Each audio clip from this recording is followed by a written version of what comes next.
Hello, welcome to those who are joining us at the moment. We'll just wait a couple of minutes to see if anybody else wants to hop into the meeting. Please do say hi in the chat. It's always nice to hear from anybody. Don't be shy. And good to have an understanding of who you are, anything you want to share about your background or where you are. You'll see some lovely pictures of people's backgrounds on the screen, so you might be able to try and guess where they are. So we'll just wait a couple more minutes while people join. Thank you.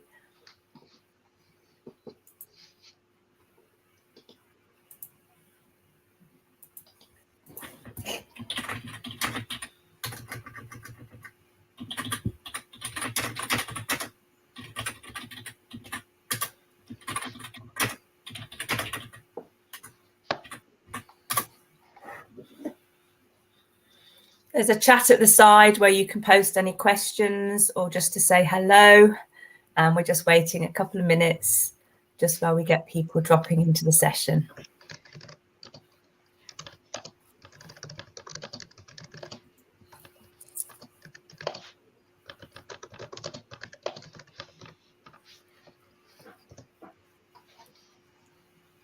Thanks, Vickie.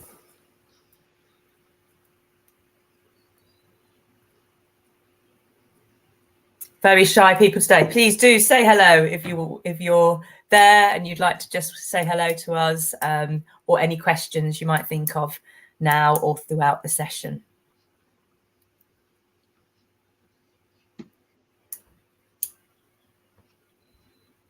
So I think we're going to start, if that's okay, with Vickie and David. Welcome everybody on this very, very sunny, lovely morning to Vickie and David from the Open University. The Open University are a long partner and supporter of the National Extension College. So really pleased that they could join us and really pleased that we'll be able to hear from them about why study geography. So I'm going to hand over to Vickie and David, who are going to introduce themselves and start through the first section of the presentation. Thank you. Vickie, do you want to go first and introduce yourself?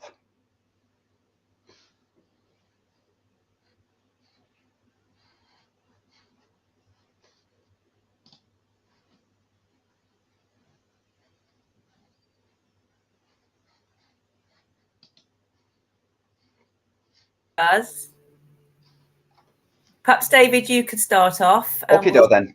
Thanks. I'm David. I'm a geographer at the Open University, and I've been a geographer all my life. That is really some achievement, isn't it? I was thinking about what to say, and I have been doing geography all my life, from doing it at school, at A level, going on to university and studying geography, then going to teach geography in high school and exclusively A level in sixth form college, then going on to train a new generation of geography teachers, and then doing geography at the Open University. So there must be something about geography that has attracted me to it. And what I'm going to do for the first few minutes today is share what I call my geography, what has attracted me to this subject for the whole of my career, virtually. And I want to relate a little experience with you that I had a couple of weeks ago, and it's when I was getting my hair cut. And you know, when you're sitting in the chair getting your hair cut, you have those awkward silences where the hairdresser, or barber in my case, doesn't know whether to speak or not. And if they do speak, the questions are pretty mundane. So it went something like this. You're not at work today? Well, I am, but I've just popped out to have my hair cut. All right. What do you do? I work in university. Really? Are you a professor? Well, something like that, I said. So what are you a professor of? Do you teach? And I said, geography. And there was a little bit of silence. Geography, that's great, isn't it? I love to know where the highest mountains are and the longest rivers. And I kept my tongue shut. And then I said, well, yeah, but that's not my kind of geography. So I wish I'd got the next slide I'm going to share with you, because this is my kind of geography that I want to share with you now. So if we can move on to my collage, Vickie, the next one along there, and I hope you can all see that. And to share what my geography is like, I just went to my iPad and I identified about 10 pictures in my photo gallery in my iPad that relate to geography and the kind of geography that I do. Now, some of those are immediately obvious geography. In the top left, you can see I love weather. I love hot, sunny weather. And in the sunshine last summer, I took a picture of the heat map of the UK and sent it to various people around the world who weren't having such good weather. So that's our natural environment, the climate. Next to it, there's a sign in Phuket in Thailand, showing you the tsunami evacuation zone. When you're a geographer, you are always a geographer. A professor at university told me, and he was absolutely right. You look at everything through a geographical lens. But tsunami, natural disaster, obviously geography. Top right corner, volcanic lava flow, obviously natural world again and geography. And then you look at some of the other slides on here and you might think, well, what are they to do with geography? And I want to point your attention to the picture in the middle, which has become something as part of our everyday lives for the last 2 years, a lateral flow test for COVID-19. Where's the geography in that? A lot of my geography has been about the geography of disease, starting off with the geography of HIV and AIDS. And when you think about it, even COVID started in Wuhan, in China. It's spread across the globe. So it's got geographical flows to it. And if we look at COVID now, there's so much geography in the inequalities that are around with the availability of vaccines, etc. So there's geography all around us. There's the natural world, the physical geography, which I used to be. When I went to university, all I wanted to do was physical geography. I wanted to do rivers, I wanted to do lakes, I wanted to do glaciers. And then as I moved throughout my career, I became more interested in the human world. But that's the great thing about geography. It is a very, very broad subject, and you can move about within it as well. I don't want to take too much time up on this one, but looking at some other things we've got on here, we've got a supermarket. It's Aldi. And, when you walk up and down the supermarket, their products are sourced from all around the world. We've got global flows, just in front of you in a supermarket. And even just looking at why that supermarket has been built where it actually has, there's a lot of geography gone into it, looking at the catchment, the kind of population, how much money they've got to spend, how much money they spend in our kind of store. And then the bottom one, the trainers, Nike, Adidas, Puma, all laid out on a blanket, sold by a casual street seller in Barcelona. I doubt if they're genuine. I very much doubt if they're genuine. But they will have been made in sweatshops in the Far East, where people have been exploited on minimum wages and brought to the Western world and sold for much higher values. There's flows in there. There's all kinds of moral and ethical tales in there. And then the final one I'm going to talk about, I'm not going to talk about them all because I want you to look at these photos and try and think yourself where the geography might be in them. But the final one I want to talk about is the coastal town right in the middle at the bottom. That's Ventnor on the Isle of Wight. And I think looking at that, and when I looked at it on my iPad, it summed up to me really what geography is all about. It's about the interaction between the natural and the human. And if I was to annotate that photograph with what was geographical, we've got the waves, so we've got coastal geography, we've got the beach, which sometimes is pebbles, sometimes is sand. It depends when you go. We've got a settlement, and it's a town which has been built there because it's south facing, and it's a tourist resort. So we've got tourism. So there's 5 or 6 elements of geography in one photograph there, and it just shows well how the various elements of geography interact with each other. So that's my geography. And to finish it off, the one that's a piece of art in the middle right is a coal mine. I'm from a mining background myself. My specialist interest is mining communities, past and present, and geography is often represented through art as well. It doesn't have to be represented through a photograph. An artist can represent geography through their own eyes and the way that they paint it. So that encapsulates my geography throughout my career, I suppose, at the moment, and the kind of thing that I'm working on now at the Open University as well. So I'll hand over to Vickie.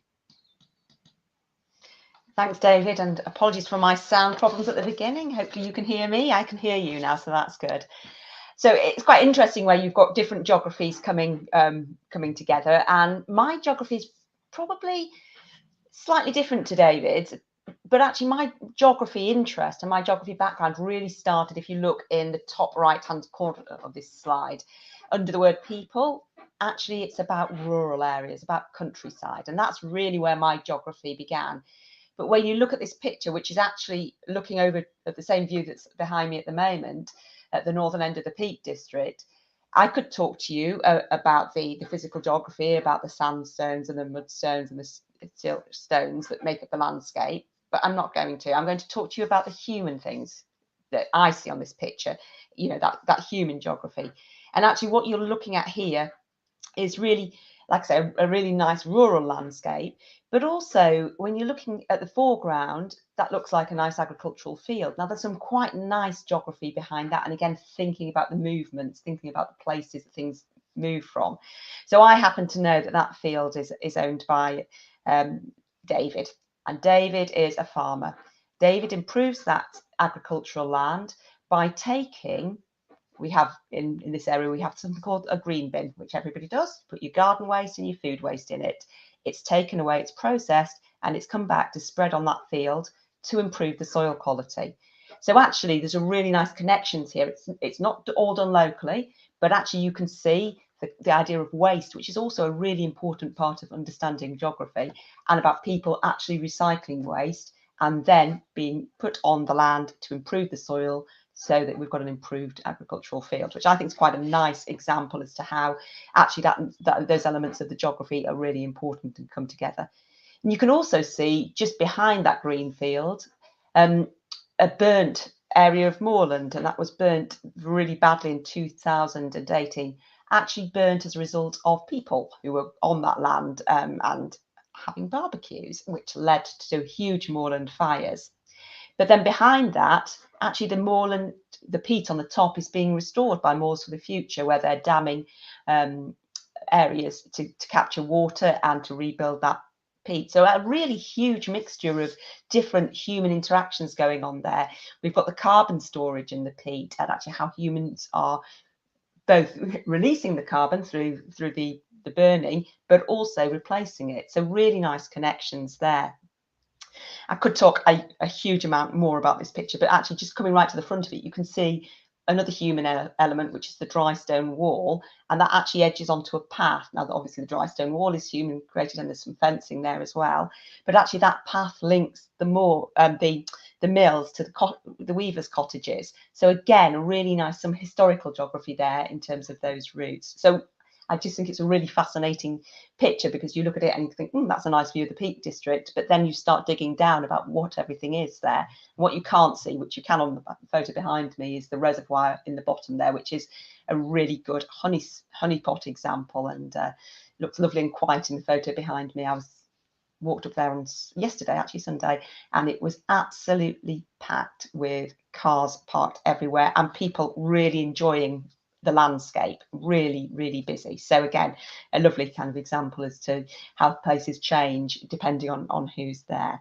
So my background is really that rural, and that's where I thought I would probably stay. But actually, when I went on then to do my geography degree, I got really interested in coasts. The connection here with some of the pictures David was showing you. So you can see here there's on the left hand side, the small photo shows you a nice archway, and on the right hand side a stack and a beach below it.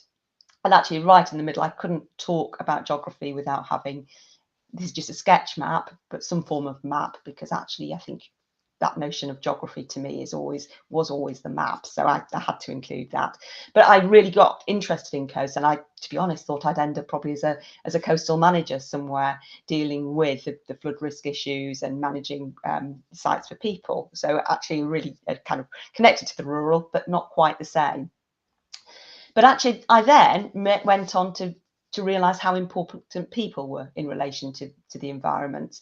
And so we've got a couple of urban pictures there. If you, on the top left hand side, it's a picture of Trafalgar Square, in case you hadn't spotted that. I was going to put one of Barcelona. I'm glad I didn't, because David did the trainers in Barcelona, so at least we've got London in as well.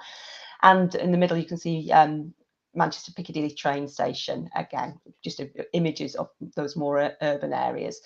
And the reason I've pulled those out is because actually geography and the skills you get from geography really, for me, connect to urban places as well, and, you know, whether that be regeneration, whether that be tourism management, whether that be transport connections. And so, having started my life, if you like, as a rural geographer, actually, as I've moved through my career and my interest, far more in terms of thinking about the inequalities and about the regeneration requirements, both of places and in terms of people. So that's a bit of a tale of my geography. Like I say, I started very much in this rural location, but actually I've moved quite significantly and really focusing on the connections between people, the places, and the environments that they live in. So that's a little bit about my geography, and I'm now going to move on just to talk to you a little bit about why A-level geography. So alongside working as a senior lecturer for the Open University, I also am a senior examiner for OCR, which is the A-level spec that's being looked at here. And actually, one of the really great things about A-level geography, I know it's probably quite small on your screens, is actually what people go on to do after they've done A-level geography. So this is data from the Royal Geographical Society, which has a range of really good resources, and we'll put a link in later so you can have a look at some of those. They surveyed students who took geography in 2016, and I know we're quite a way on from there now, but with COVID and other things, I think probably looking back to pre-COVID is the relevant time to focus on. Out of those who took A-level geography, 82% went on to university. And it's really important to say that geography is a really strong subject in terms of credibility, if you like. So actually, you can go and study a whole range of things. And you can see from this slide, everything from medicine, where geography is seen as a really positive subject to study. And I know a couple of medics who have just started training as medics at the moment who've got A-level geography, because it's seen as something that gives a much more rounded and an essay writing element, which other subjects don't, but as well as having that maths element. You can see here everything from law to politics, really big range of things that people go on to study, as well as geography. So it's a really good subject to give you that overarching support. In terms of the spec that's followed here, again, you can say I'm biased, but I do think it is a really good spec. That's why I've worked for OCR for quite a long time. Firstly, the starting point is the landscape systems, and it's coastal landscapes. And going back to my A-level geography quite a long time ago, I'm sure that's where my thought that I would end up as a coastal manager came from. But actually, it's a really lovely spec in terms of looking at that coastal landscapes, understanding the processes, understanding how landforms develop. All of those things are really understanding human management of them and looking at coastal landforms in different parts of the world as well. So really interesting. The next element is Earth life support systems. And by this, we mean both the carbon and water cycle. So obviously, I was talking about the peat in the Peat District and the water that's being captured in dams there, and the peat as a carbon store, and it's those connections which are really interesting to learn about. And the case studies you'd look at are things like the tropical rainforest, things like the cycles in the Arctic tundra. So again, really good different examples from across the world, but actually things that you could also go on to think about in terms of your field work far more locally in relation to the investigative geography. Then the next section, and I should really say, obviously we've got physical and human geography as the kind of two key areas being looked at. Thinking about the human geography, goes on to thinking about changing spaces and making places. And this again, I'm interested in this. It's really fascinating. It's about perceptions of place, but it's also about social inequality. So again, a really interesting area of study and really relevant to the real world. And that's a great thing about A-level geography, is so much of it is just what's going on in the world. So really good to look at. And then also thinking about who influences economic change. So again, another really interesting element of work there. Also, the human interactions, looking both at global migration, obviously hugely topical. Look at what we're seeing at this precise moment in time with the Ukraine, and huge numbers of people moving. So really topical. Human rights, again, really connected to what's happening in the Ukraine at the moment. So really, when you're looking at these topics, they are so relevant to everything that's happening in the world around you. Then going on to geographical debates, and the two subject areas that you'd be looking at are climate change. And again, really just such a huge issue and so important at the moment. So something really interesting to look at. And finally, hazardous earth, which is looking at things like the lava flows that David showed you a picture of, and thinking about different volcanic activity, earthquakes, plate boundaries. So really interesting stuff, and thinking not just about the physical elements of that, which you'll learn about, but also how that has an impact on people. So again, really good connections, and building on both the physical systems and human interactions learning that you'll have done. And I should say the final slide element there is the investigative geography, and that's field work. Throughout the A-level, there's support for the field work, so it's really interesting. You can look at and think, actually, what could we do in terms of coastal landscapes if you happen to live close to a coast? Actually, what can we do in terms of water cycles, carbon cycles? What about places? So there's a whole range of field work skills that are developed through the A-level, and that you have a chance to use in your own specific project as part of your field work. So really lovely range of subjects to cover, and also really interesting in terms of the different skills, everything ranging from some numeric skills, ranging to planning skills, ranging to being able to undertake experiments, but also being able to understand social sides of systems as well. So a really balanced kind of portfolio of study. And I'm going to now hand back to David. Yeah, what I'm going to talk about now for a few minutes is studying geography with us at the Open University. And this is not a sales pitch as such. You could go to any university to do geography, but it marries quite well with the National Extension College because the distance learning element is there. You don't have to leave home to study with the OU. It is supported distance learning, and a very similar model to the National Extension College, whereby you have a personal tutor, you've got materials which have been developed by our own geography department, and also you've got the chance to interact with other students. We do have tutorials which you can actually go to, and we've got online forums as well which you can participate in. So the method of learning is very similar, and that's why I thought I'd just tell you a little bit about geography at the OU. Now, just to contextualize it, I'm not going to read through the PowerPoint I've put up there line by line, but just to contextualize it, our geography at the OU has always been regarded as cutting edge and innovative. We've been forerunners in what we do. It's also been described as wacky as well, because we've been so ahead of the game on some occasions. And then we found other universities 4 or 5 years later using our materials for modules that they're actually teaching. But we've got first-class researchers in our department.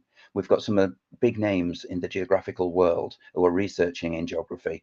And we try to get a synergy there between this world-class research that we're actually doing and our teaching as well. So the teaching and research go hand in hand, and it's cutting edge in what we do. And we try to deliver it in innovative ways. During the lockdown, when people were getting more and more online, they were coming to us and asking for our materials to do distance learning. And people were saying to us, you are the best, you're the leader in it.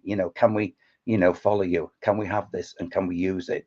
So without blowing our own trumpet, we've been doing this a long time. We know what we're doing, and we know how to get our materials across to our students. But also, as well as this cutting edge research, we're very skills based. Our geography tends to have a theme, and it's a people environment theme.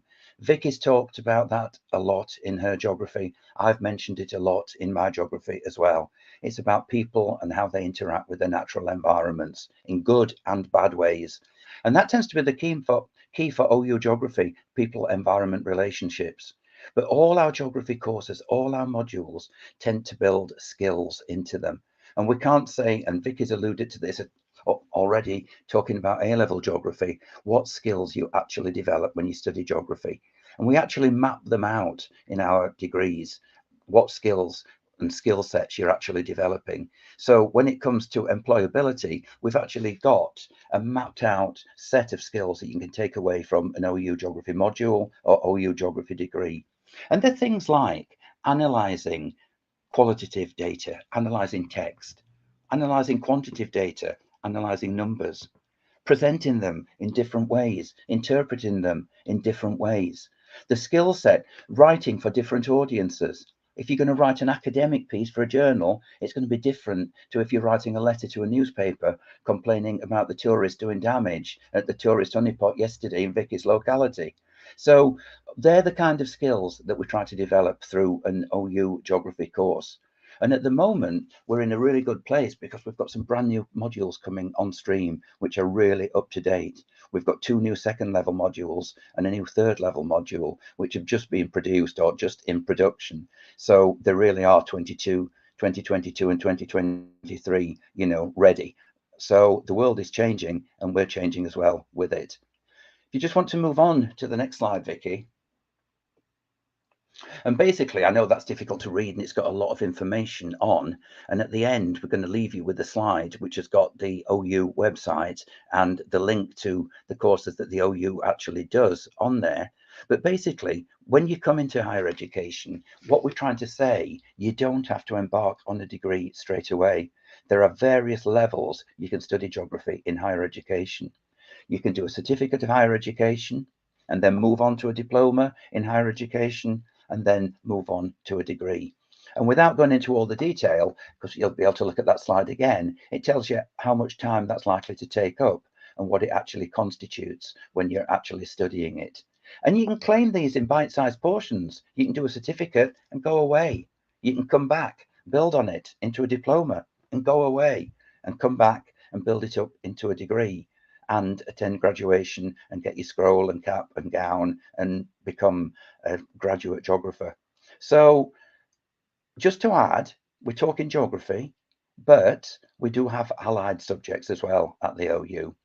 And because they're not in our faculty as such, we tend, not to shout about them in the same way as we're shouting about geography, but you can mix and match on some degrees. And we've got modules in environmental studies, environmental science, and geology. And geology fits very, very well with the natural environments work you would do at A level. And we do have some qualifications where you can mix geography and the other earth science and environmental science modules to build up a degree to how you want it and what you want from it. So that's geography at the OU. We will be willing to answer more questions at the end, but there's lots on the OU website which describes each of the modules in turn and what you study in them and how you study them and how much time they will require on your part, etc. Okay, Vickie. Let's move on. What can you do with a geography degree? Well, I think the first thing that strikes you when you look at that slide is the picture. You can be a prime minister because Theresa May holds a degree in geography. So that's one of the least expected things you probably thought you'd hear today, but the most expected things are actually listed down the left-hand side. And they are all things that you think of about studying geography and what you can actually do with it. You can teach, obviously, that's what I've done all my career. It's the most direct way to use the whole spectrum of geography. But there's other things you can go into as well, such as meteorology. Most of the weather forecasters and presenters on television have got some background in geography before they entered meteorology. There's very, very few people do a degree in meteorology and go on and do it. They tend to go in from geography, then on to meteorology. You've got Vickie's ideal job as coastal management coming up as then. You could do rivers management as well, rural planning, town planning, geographical information systems. Most local authorities employ people who map the water pipes, the electricity, the traffic flows, and use them, in the local authority planning. There's a lot you can actually do. And then on the human side, there's things like human rights, international relations, and environmental organizations. Water Aid, Greenpeace, they all take on people with geography degrees.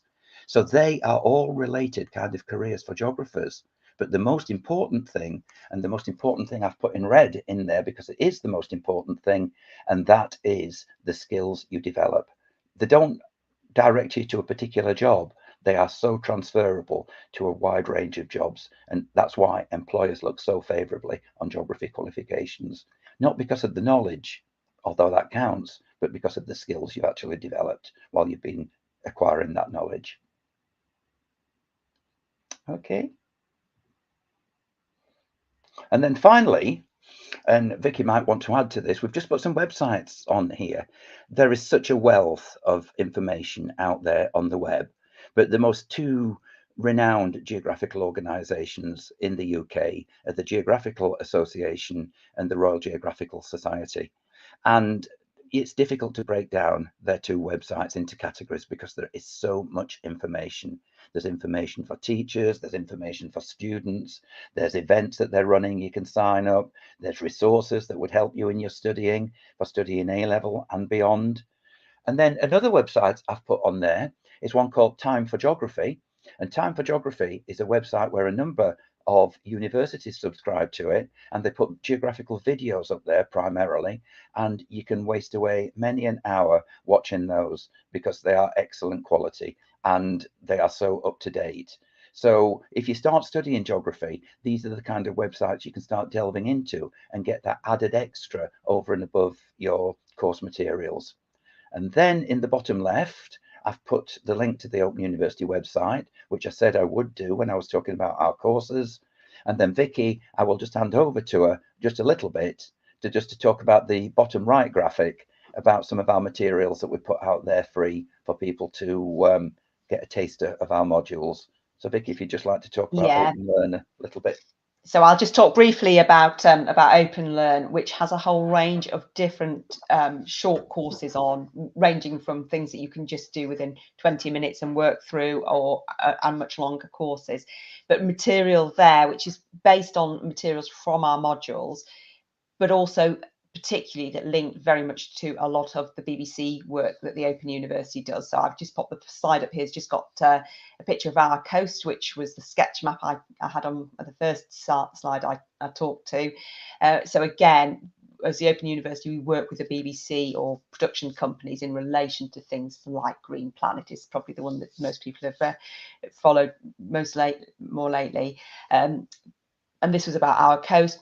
But as a result of that, there were various pieces of Open Learn material available so that you can go and have a look, have an explore of things, everything from how to encourage, not for this particular one, how to encourage birds into your garden, to looking at meteorology, to really good range of things. So if you wanted to go and have a look at that just for some further interest and ideas, then it's a great source of information. Just to add on that one, when I showed the picture of the trainers earlier, there is a module on Open Learn actually on sweatshops as well.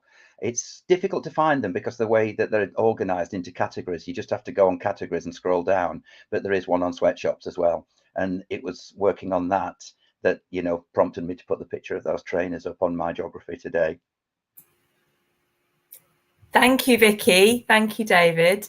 So I'm just going to put forward my slides now, if I can manage to do that. Hold on a second. There we go. So I think we'll put the link in to the Open Learn site into the chat so people have got that. And we can share the slides to those who registered with the Eventbrite link, so they'll be able to access the slides and see more further information. So I really liked your comments around that interaction between natural and human. Really lovely to hear that. And about the skills, so many skills that you've listed there, and so many careers that a degree in geography can move people towards. I'm just going to talk a little bit more about the A-level geography, which Vickie, you sort of started off with, and we are following the OCR specification. One of the things that a self-study A-level has is flexibility. And I think, David, you talked a lot there about the flexibility of the OU degree and how you can come in and do it in a staged process that works for you, depending on your context. The National Extension College has a real flexible approach to studying A-levels or studying any of our courses. It is self-study. So it may be that you're looking for a change in career, or that you're looking to do something out of interest. You spotted perhaps this webinar has sparked an interest in geography, and you're looking at supporting that through an A-level or qualification. So you can do it around your life context. We all have different things in our life, but you can fit this in around that. And we present that in a really innovative way. We present material that works you through the specification, allows for interaction, allows for you to question and analyse, and also really crucially to develop the skills, those skills that you've both talked about throughout your presentation. And Vickie, you also talked about the investigative geography, the field work, I think, as most people would call it. We also work with the Field Studies Council. So if somebody is studying an A-level geography with us and really would like quite a group environment to carry out some field work, they can do that. But equally, you can carry out a more urban type of investigation. If you can't access a rural environment or can't access a group's week work, you can look in your environment that's around you and carry out some really useful investigative geographical study that really will develop the same skills and similar skills you develop if you're working on a field study through a trip with an organised body. So the OCR specification is really good for that. It allows you, whatever your context, to really develop the same skills. We have lots of different types of material, very visual, as I said. It really helps you scaffold your learning. We talk often in education around scaffolding your learning. So starting from a point, I might not know anything about this. So what do I know? You probably find out you know a little bit more than you think. And then our material moves you through to the skills and knowledge that you need to be able to be prepared for the final assessments. So I've got a very short video which will just work through. Hold on a second. I'm now not going to be able to play the video, am I? Which is good. I'll load the video later so that you can have a look at the video. Video works through what we do from a self-study perspective. So what we enable students to do is access through our Learn At management system. And we enable students to, at any point, go into the course and come out of the course. So it may be that you have studied one section and you want to pause, then you can come back. You can look through the notes and the book that we have, save your information, and then go back to it at a later date. And as I said, it's very visual. There's lots of activities that will help you with your learning, help you embed your knowledge, and help you see if there's any gaps in your knowledge. So it may be that you've completed a particular module or a section of the course. There'll be a quick little check at the end. Have I understood everything? Am I ready to move on to the next section? And if not, then you'll be able to be signposted back to other sections of the course that you might not need to just review before you move forward.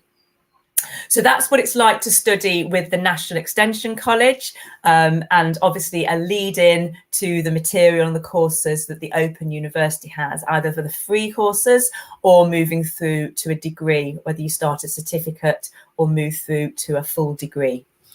So I think I'll open up now, if it's okay, Vickie and David, to questions. Hopefully we've got some questions that people may ask. Just as people are thinking about questions, you alluded a little bit, David, to medicine. It's really quite interesting. I know a lot of people look at geography as perhaps not a sort of natural link towards some of the medical sectors. We do have a lot of students who look to move towards medicine or working in healthcare in some way. So any way you or Vickie could sort of talk about that a little bit more? Yeah, it was Vickie who alluded to it, not David, but so I'll let her answer. Thank you. Yeah, I think, suppose picking up on what you said as well, David, in terms of the health geography. So actually, when you're thinking about things like public health, the connections are really, really clearly there. But no, I'm aware that, as you said that when you're balancing the A levels to do, if you're wanting to go on for medicine or dentistry, that actually making sure that you have something that is more than a mathematical and scientific focus is really helpful, because it helps demonstrate that broader background when you're making your applications. You obviously need to achieve the scientific side of things, which is what you're doing your pre-entry exam that held, but actually the geography just shows you that much broader background, which is, one of the really good things about the subject, because it allows you to look at something that's quite interesting and be able to have a good conversation at interview, which is, keeps you up to date with everyday elements as well, which is obviously really important for the human side of medicine. But very good, thanks, Vickie. Sorry, David. As I mentioned as well, certain aspects of geography are geography of health and inequality of health as well, and how health inequalities and other demographics marry together around the country. In other words, ill health is more rife in areas with social deprivation, life expectancy is lower. So there's lots of overlap between health related topics and geography, or looking at them through a geographical lens. Yeah, very, very good. Thank you. And I noted looking through the specification and our material, there's quite a lot around analysis of data as well. And that's obviously a skill that you can transfer across a huge range of disciplines and sectors. We're becoming quite a data heavy world, but really useful to have that and to know what to do with that data and how to perhaps model it, how to present it in a way that's meaningful for people. I think we have a question around any other careers. Obviously, you mentioned a nice list there. Anything else that's come to mind? And we've talked a little bit about medicine as well. If you were looking at moving forward with a geography course, any other types of careers you feel that would be useful based on those skills that we've just discussed? I will just talk about two pictures which I didn't put up on there because there wasn't space. Theresa May took up too much of the space, but I was going to put two other contemporary people in there, and they are both television journalists at the moment. Both got geography degrees. One is Sean Fletcher, who presents Songs of Praise, Country File, and programs like that. Did a geography degree at King's College London. And another one is Chris Mason, who is the politics editor for the BBC. Now, on the Royal Geographical Society website, which we put a link into, there is a full section on careers for geographers, and some quite famous people who did geography degrees write about why they did geography and how their geography has helped them. And Chris Mason is one of those that writes up on there. So a lot have gone into journalism. Vickie did a webinar with Martin Croxall, who presents BBC News, not long ago as well. So that's another geographer from Leeds who did geography at Leeds, gone into journalism as well. So journalism is a very, very popular, route for geographers to go into at the end of the day. Yeah, really good one to highlight, I think, actually, David. Thank you. And particularly, I think one of the sections, which is about those big geographical debates, if you've got an interest in journalism or an interest in exploring something more in depth, I think there's a real opportunity in the A-level specification. And obviously, as you move through to the OU, that you can really explore those in more detail. With the OU course, just as other people may think of questions, you talked about your allied subjects. So there's obviously quite a lot of flexibility around building your degree, though obviously the core of it is geography. Are there any popular sort of choices where people link different subjects, perhaps not from your faculty, but really help them move towards their final career choice? Do you want to answer that one, Vickie? Yeah, I was going to say there really is a whole range. So there are things like if you wanted to go down an environmental science route but do some geography modules, that's a route. If you wanted to do environmental studies, which is the more social sciencey side of environmental science and geography, that's a combined degree as well. Equally, if you think you want to do geography and politics, you can go through an open degree, and actually you can pick them both. So, one of the advantages with the Open University is you can actually go, right, I want to do these elements of geography, but I might want to do politics as well. I'll start off with the basics that will cover them both, and I might decide I want to go one route or the other, or I might want to keep my options open because actually it might be something else I want to do. So, like with A-level, there's obviously field work involved, both in terms of the geography degree, but also the environmental science degrees also have more lab-based field work if somebody is really interested in that element of the kind of more physical sides of geography. That's great, because if perhaps you're studying 3 A-levels and you like all of them and you want to move through with all of them, there's obviously an opportunity to pick up elements of those other companion A-levels and to move that study forward with the Open University. The only thing I would add, Esther, on that one, if you've got a career in mind, take careers advice early doors. So if you wanted to teach geography, I mean, the entry requirement for teacher training in geography is a degree in a national curriculum subject, which is geography. Yeah, really good point. And we have some links to advice on our website and for current students with us through our learning management system. But the National Careers Advisory Service is great, and they have real pathways to jobs and obviously put forward the entry requirements for that particular role. So that's good to know. And just on the last question, perhaps if there's no more, just another one for me, I'm afraid. You just said there about field work, which is great, and you also have both talked really about the innovative way the Open University approaches study. Anything you can add to about how field work would work with somebody who enrolls on a degree with the Open University or one of the qualifications with you, and how you approach that? It's a challenge, and it's something that we're working on at the moment. Vickie's already got in there, so I'll let her.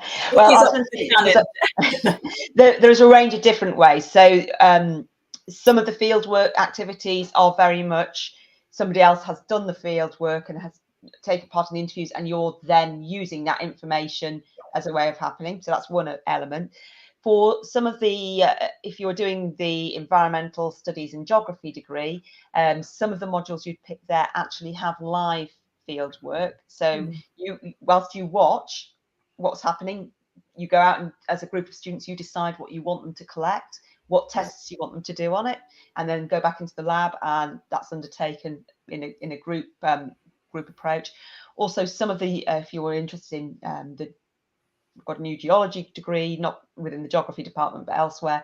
They actually run various face-to-face field sessions with different tutors all over the country. I think there was some in Scotland last week, for example, where you go out on site and actually meet. So there's a range of different ways that it's undertaken. Yeah. Brilliant, thank you. That's really innovative. If you're sort of directing a group almost virtually to take part. We've come a long way. I mean, our first attempts were just like collaborative, where students went out and collected data in their home area and fed it into a spreadsheet, and then there was a big database that everybody pulled out of and analysed it and wrote it up. But you know, there was so many dependencies on everyone pulling their weight in that. We've tended to go off in all kinds of directions, and technology's changed as well.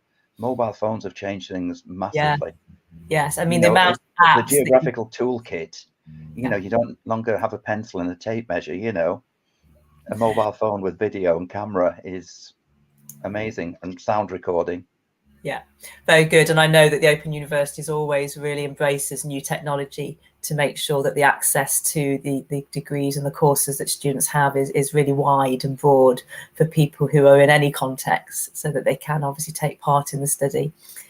Okay, thank you so much. I found that fascinating, and I've really enjoyed hearing about your own personal journey into geography and also what the Open University can offer prospective students. I'm sure many of our students found that interesting. Hopefully it sparked an interest in geography for them, so they can either move forward with us and sort of obviously carry out a GCSE and then an A-level, or it may be they're looking at some of the material that you have, the Open University as well.